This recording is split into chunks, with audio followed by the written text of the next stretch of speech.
Alrighty. Hello everybody. This is Kirusho here, and now, before we do begin, let us give a brief little review. In the last part, quite a number of things have happened. We had Deku, and well, quite a lot of things. Now, in the last part, Deku was able to convince Jiro she might be mentally disturbed. Now, Jiro was confused, but Deku he explained to her after the renegade showed up on television. What she saw in the alleyway, she did see, yes. But Deku isn't sure if it's her mind beginning to crack under pressure, or if it's somehow involved with the villains. If maybe they tricked her into seeing that. Now, Jiro flat out called Deku out. Deku, he seemed insane in the alleyway. He seemed like he knew everything, but he told her he didn't. He knows how to play mind games on people. But whatever this is, it's more than a mind game. Now, Deku got Jiro to confide in him and trust him. If she sees anything, she'll tell him. If she is aware of anything, she'll look into it. But right now, something else is happening for her.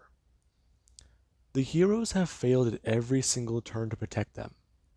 Every single one. They were supposed to be safe on campus. They were supposed to be safe at home. They were supposed to be safe anywhere. But why does it feel like here is the worst place to be? Their friends were butchered at the USJ, and right now they are on the same property. They lost their lives. Ayama was murdered in his own home. There's no safety. And the heroes are watching them be butchered. The best thing to do might be to switch sides, like Deku said. Now, while that was going on, Deku he also met more villains. And right now, he introduced himself to Toya Todoroki. Now, Deku, he has quite a bit of ideas. But right now, most importantly, after meeting his guest, he does get some proper plans in order. Now, with that being said, Deku, he does talk to Twice. And whenever he does learn about his power specifically, he does like it. Right now, he wants to put a copy of himself in his own shoes. The two will switch out. He'll be Renegade sometimes, and this copy will be him in his UA life. Other times, whenever Deku's in UA, this thing will be Renegade. It will also have its own copy of Momo. Now, Twice was quite surprised by all this, and after he did get the measurements properly made, Deku, he went back to UA. Now, Renegade would start to pop up a bit more, and more time is actually starting to pass. We are now 5 days for whenever the, what is it, sports festival actually has happened. Now, it's 5 days after that, and right now Ida, he does have a lot go through his mind. He wants to go out and look for Stain again tonight. He may have found something, but his tracks, his movements, they're so bad. But if he gets to another city, then more people will die. If he gets to another city, then it'll get bad, it'll get worse. Now, Deku actually is going to open his mouth and ask Ida if he's okay. To which Ida was actually going to jump and look over towards Deku, telling him that he's fine. You don't seem like it. Your aura, it's off. My what? The area around you. People unknowingly fill it with subconscious energy, I guess. It's hard to explain. It's just I feel a lot of negativity over there, so what's up? Oh, um, it's a lot. I don't want to bore you with the details, but we're all under stress. And in need of help, I guess. You're right about that. All the stuff going on with Momo, though. By the way, have you guys heard about that hero killer going around? No. Ada looks strictly at Deku. And Deku, he actually is going to look over his shoulder away from Ida, asking Todoroki if he's heard about it. I think I've heard something about it. Then again, I think the news is more worried about, well, the fate of everybody else. You know, right, right. That's a good point. I just sort of wanted to change the subject from, you know, us being in mortal peril. Now, Ada does look at Deku, and right now Deku, he does go look back down towards the ground, as he does just try and think about what he should do. Now, Ada stares at Deku, and he can tell that Deku, he does have anger in him. He clearly looks, what, annoyed, disappointed? Maybe he could bring him in. His help could be good for Stain. I mean, he did that one thing to Bakugo, right? He was able to trick him. Okay, so maybe he can actually get his help here. That would be good. He could shut down Stain's mind with his powers, can't he? He could do something like that, right? He mentioned it before in conversation. It's not mind control, but it's controlling what your mind can do. Now, Deku, he actually does stare at Ida. And right after Ida, he actually does go to ask him if he's okay. You're staring. Sorry. Now, currently there actually is Renegade, the villain who's been popping up everywhere recently. Renegade, he first went to a museum. However, right now, he actually does stand on a building, as he does have something on his hand. And right now, he actually is looking around, shouting at people about what to do. Now, there currently is the pro heroes. The pros, they're trying to make their way through the building and evacuate everybody. But Renegade's made things quite clear. If he sees a hero, he's going to blow up the building. And, well, if this building does topple, it will take out two larger buildings next to it. Quite literally a domino effect waiting to happen.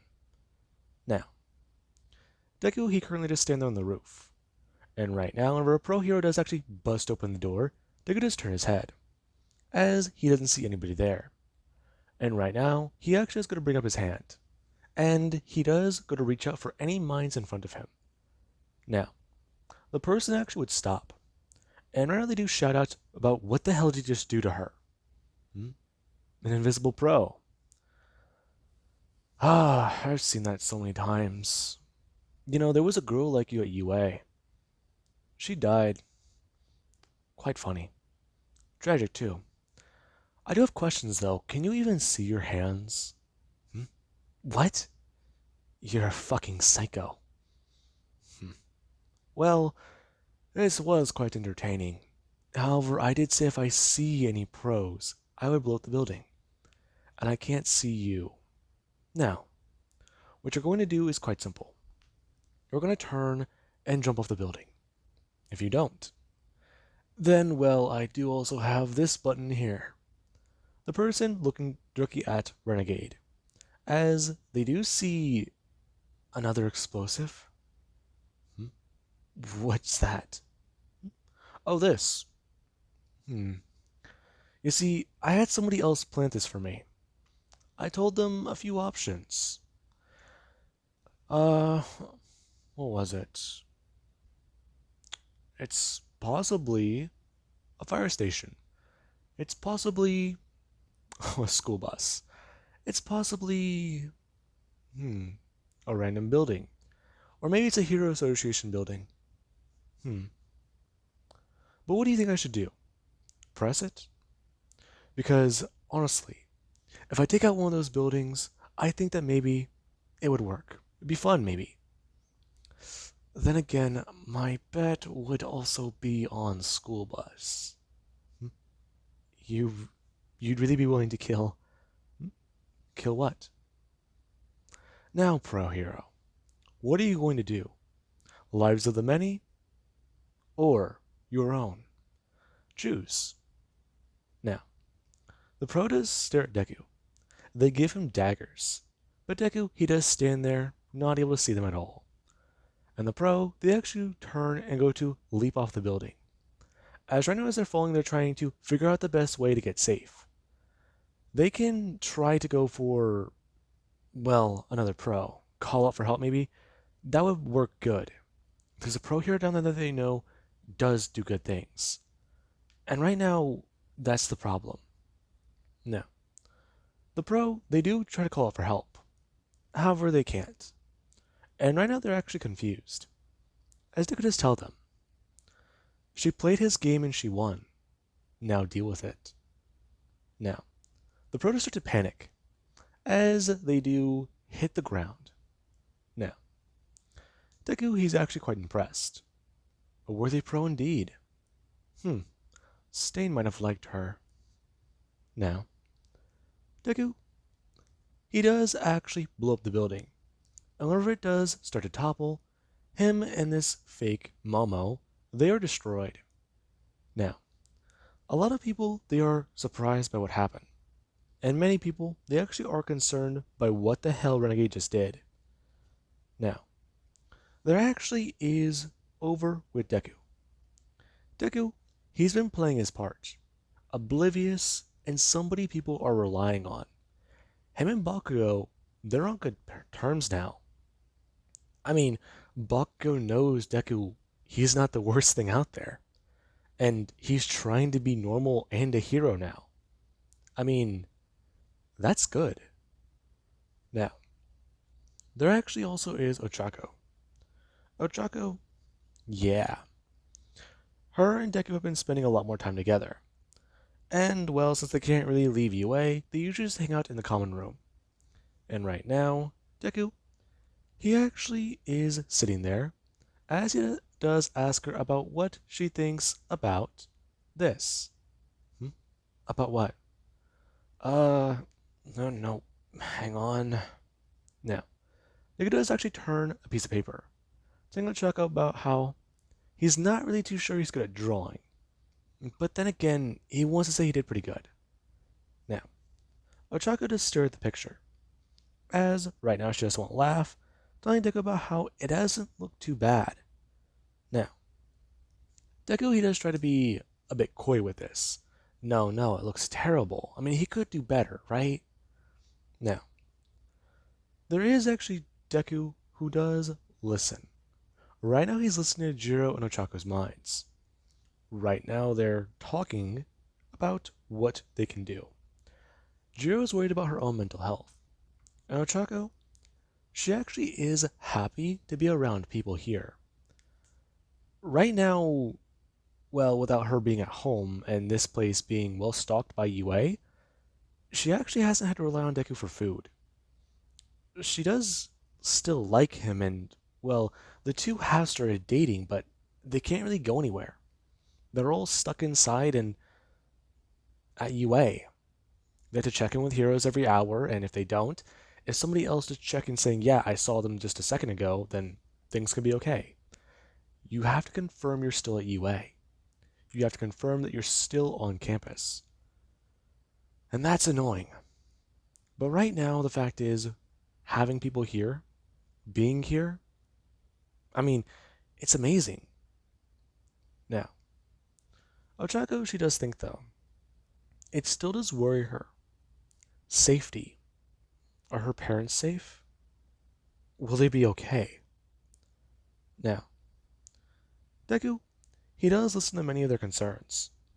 And right now, he does at least try to steer Ochako in the right direction. He does try to calm her down and make her less panicky. But there is Jiro. Jiro, she actually just quietly stew in this thought. Joining the villains isn't the worst idea. Deku may have meant it as a joke or simply just a slip, but that would be the best way to stop this, right? I mean, they already have Momo, and she wants to save her friend. But, well, there's no telling what the villains will do if she does join them. I mean, would they just let them be there, or would the villains do the same thing to her that they did to Momo? Now, it does concern Jiro. But then again, there is that chance. Die trying to be a hero. Get killed in a brutal way. End up like Mina. End up like Momo. or join them. Maybe they would let someone from UA join them.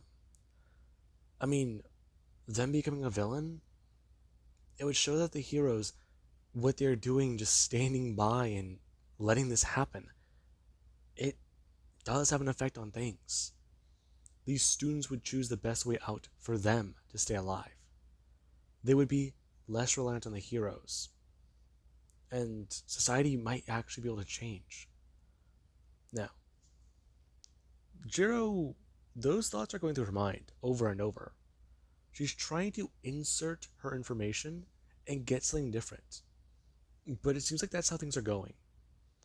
This Mad Hatter guy, he wants to play games with their lives.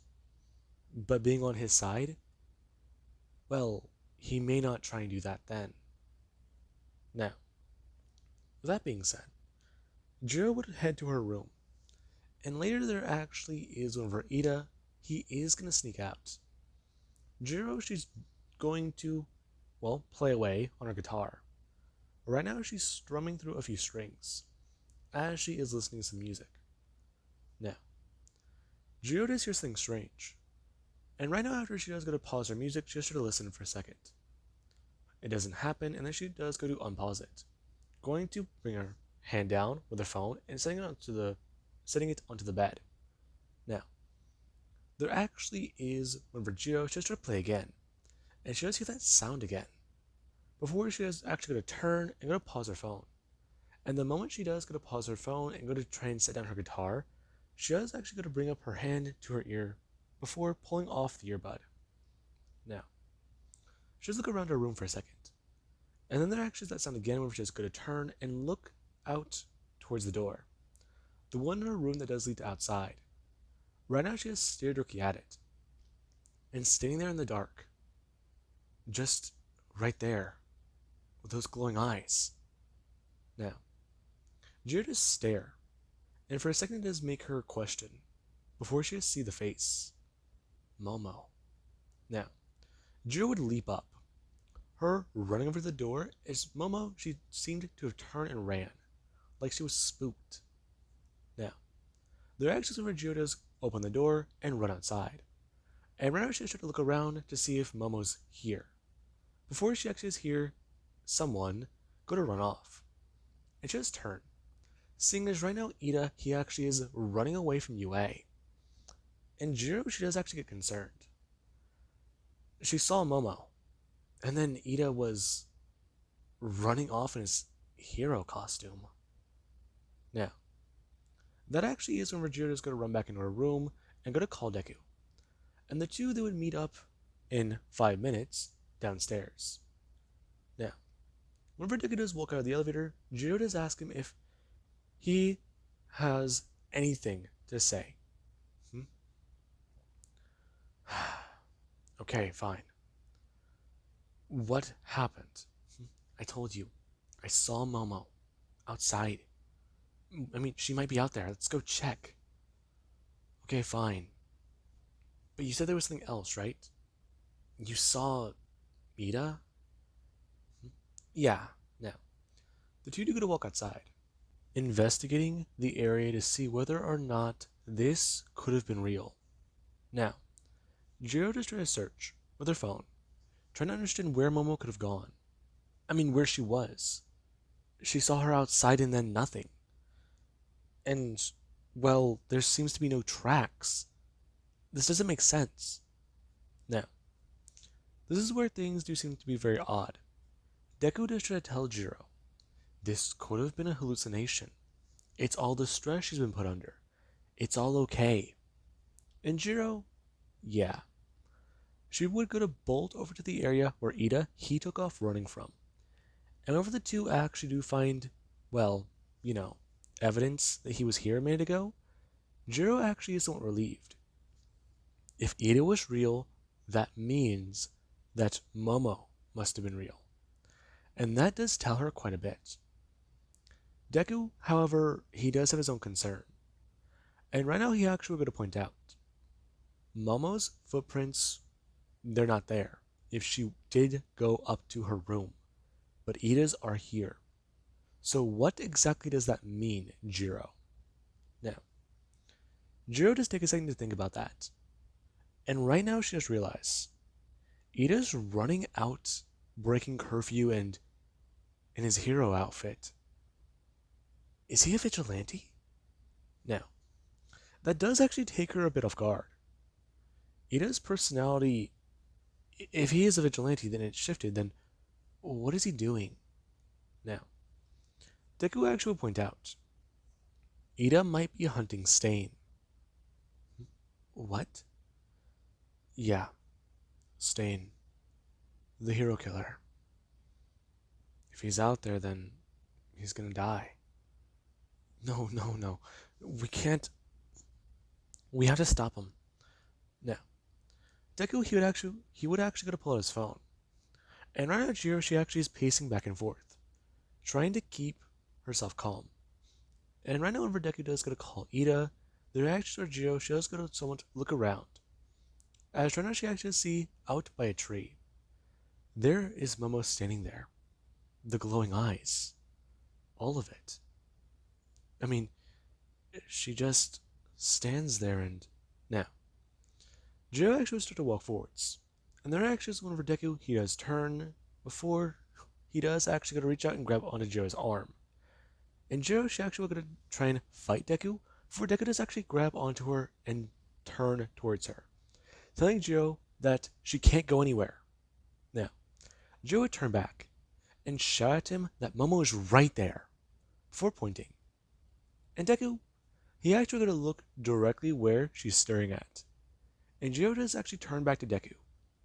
He sees it. It's her. She's real. She's actually here. She's real.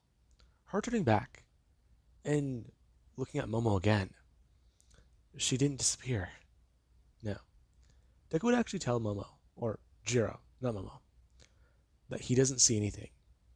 Now, Jiro, she has her heart drop. And right now Deku does tell her, listen, whatever's wrong, they can fix it. They can handle it. She just needs to stay calm. Now, Jiro does look back towards Momo, and Momo's gone. Now, Deku does ask her if she does see Momo again, to which she actually going to look down and shake her head no, before Deku does tell her, okay, good, because right now he's pretty sure Ida is actually willing to talk, since, well, he just ran off of UA grounds. Now, Ida would come back around a few minutes later, and this time there actually is where Ida, he's willing to talk to both of these two. However, he also is somewhat concerned. He tried to leave late at night for a reason. Yes, it was earlier than he wanted to, but still, why were they awake? Now, these two, they don't really answer Ida's questions. And Ida, he is given the third degree. They want to know why the hell he ran off of UA grounds, why he's trying to go after the hero killer of all people. And obviously, the most important question, why the hell is he acting like a vigilante? Now, Ida, he does try to avoid these questions. However, the one about the hero killer, that was Deku's question. Dead set, and right on the money. Now, Ida, he does try to talk about it. He wants to get back at Stain for harming his brother, for putting him in a wheelchair and ruining his career as a hero. Now, with that being said, Deku, he does simply understand Ida, and Jiro, she actually is a lot more concerned. Right now, she doesn't want to be involved in this. If Ida is trying to be a vigilante, go ahead. If he's going to do that, then she's not going to stop him. She has a lot more worrying things right now. She's losing her shit. And right now, Ida, he's out running around like a fucking vigilante. She's not going to be involved in that. And right now, there actually is where Deku, he does go to look around the area, before he actually just turn and see somebody. As right now, there actually is where Deku does ask Jiro if Momo had glowing yellow eyes. Now, Jiro would freeze, before turning and seeing exactly what Deku he is staring at. And right now, there actually is Ida. Ida would go to do the same thing.